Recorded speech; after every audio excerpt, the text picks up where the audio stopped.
À toi, j'espère que tu vas très bien. Aujourd'hui, le thème de la vidéo, c'est quoi? C'est comment fonctionne l'assurance emprunteur lorsque tu souscris un crédit immobilier, que ce soit pour du locatif ou pour de la RP. Dedans, je vais te parler donc de différents systèmes, des choses qu'il faut faire attention dedans et comment ça fonctionne. Alors avant ça, si tu t'es pas encore abonné à la chaîne, n'hésite pas, tu peux t'abonner, tu cliques sur le bouton en bas à droite dans la vidéo, tu cliques, tu t'abonnes, comme ça tu recevras en avant-première nos vidéos sur différents thèmes à chaque fois parce que tu sais qu'on te parle d'immobilier et encore d'immobilier. Et d'ailleurs, si tu souhaites aussi, toi, vraiment mettre au point une stratégie vraiment efficace pour accélérer le patrimoine, accélérer ton cash flow, n'hésite pas à prendre ton rendez-vous de coaching gratuit. Le lien il est en dessous de la vidéo.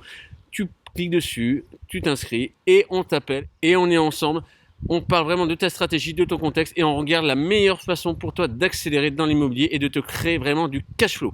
Alors, l'assurance emprunteur, comment ça fonctionne? Qu'est-ce que c'est? Tu sais très bien que lorsque tu signes un crédit immobilier, tu as une assurance emprunteur qui est obligatoire, imposée par la banque. Alors, tu la signes à la banque ou chez un autre assureur, ça c'est pas un problème. Néanmoins, il faut regarder les différentes garanties qu'on va pouvoir souscrire. Il y a 4 garanties: le décès, il y a la perte totale et irréversible d'autonomie, tu as l'incapacité temporaire de travail et enfin la perte d'emploi. Donc chacun souscrit les garanties et après normalement on est supposé être remboursé du capital restant dû ou des mensualités. Alors pourquoi je dis supposé? Parce qu'il y a des petites vraiment notions à faire attention. Déjà la toute première, c'est qu'il y a un délai de carence qui va s'appliquer selon la garantie qui est touchée. Alors on va prendre le décès. Le décès, tu n'as pas de délai de carence. C'est dès que tu as signé ton contrat, si tu meurs le lendemain, tu seras tout de suite assuré et donc tes proches, tes héritiers recevront immédiatement le capital restant dû. Ça là-dessus, il n'y a pas de carence dessus. Par contre, si c'est un suicide de l'assuré, il y aura une carence d'un délai d'1 an sur du locatif. Par contre, pour la résidence principale, il n'y a pas de délai de carence. Par contre, ça sera plafonné à 120 000 euros. Donc là, déjà, tu vois, tu dis, ah, c'est déjà pas tout à fait pareil. Il y a déjà des petites subtilités, des petites nuances. Maintenant, les autres garanties, qu'est-ce qu'on a? Pour la perte totale et irréversible d'autonomie, donc la PTIA ou l'incapacité temporaire de travail, l'ITT, il va y avoir un délai de carence qui va s'appliquer. Ça veut dire que dès que tu signes, tu ne seras pas indemnisé tout de suite parce qu'il y a un délai de carence de ton contrat allant de 3 à 6 mois en fonction de la compagnie d'assurance. Ça veut dire quoi? C'est-à-dire que si tu signes le 1er juillet et tu es affecté par ça, le fin août, tu vois, ça, tu vas être en plein dans le délai de carence, tu ne pourras pas. Si c'est en juillet l'année prochaine, tu ne seras pas frappé par un délai de carence parce qu'il sera déjà écoulé. Tu vois déjà un petit peu la différence? Par contre, si ça vient d'un accident, donc là-dessus, l'assurance n'applique pas de délai de carence. Ok? Concernant la garantie perte d'emploi, la garantie perte d'emploi, elle est frappée d'une carence assez forte. En général, elle est de 6 à 12 mois selon encore une fois les compagnies d'assurance. Et en plus, elle est plafonnée, c'est-à-dire plafonnée, tu ne recevras pas 100% de tes mensualités ou de ton capital restant dû, encore moins, c'est que tu vas recevoir de 30 à 80% selon les compagnies d'assurance aussi, de ta mensualité d'emprunt. Tu vois déjà que c'est pas à 100%, il faut bien faire attention à ça. Mais tu vas me dire, oui, mais moi je souscris à 100%. Ça, c'est 100% de ta quotité sur laquelle tu es assuré, soit 50%, soit 100%. Donc si par exemple tu es à 50%, tu rembourseras 50% de ce qu'on te doit et non 100%.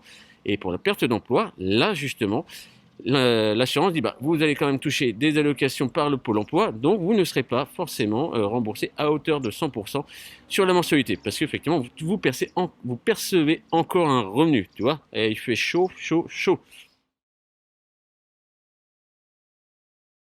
Donc tu vois là déjà, on voit qu'il y a déjà des délais de carence, c'est pas aussi simple que ça l'immobilier et l'assurance de prêt, on voit qu'il y a des délais qui sont imposés, qui sont appliqués. Le but, vraiment dans l'investissement immobilier, il faut vraiment souscrire à maximum de protection et en même temps faire attention aux imprévus. Et tu vois, nous, c'est ce qu'on s'efforce avec Jean et avec les personnes qu'on accompagne, d'appliquer les stratégies, mais il faut qu'on sache aussi vraiment prévenir les imprévus. Parce qu'un imprévu peut te faire la banqueroute et c'est vraiment là où le danger réside dans l'immobilier. C'est que si tu ne protèges pas correctement, tu vas faire banqueroute. Donc, il faut vraiment faire attention à toutes ces choses-là. Donc si tu veux vraiment toi aussi accélérer, n'hésite pas, tu prends ton rendez-vous de coaching qui est gratuit en dessous de la vidéo, tu cliques, tu t'inscris et on y va. Alors, maintenant l'assurance, comment ça se passe? Tu vas déclarer ton sinistre, donc soit par une lettre recommandée toute simple, soit sur leur site internet l'espace client, ou encore par téléphone. Donc ça c'est assez facile.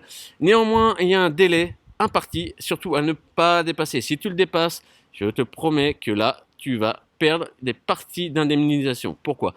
Tu as un mois, en général, c'est le délai imparti. Un mois. Si tu déclares au bout de 3 mois, l'assurance dit bah non, nous on va vous rembourser uniquement qu'à partir de la date de déclaration de sinistre. Donc, toi, il est important de ne pas laisser traîner ces choses-là.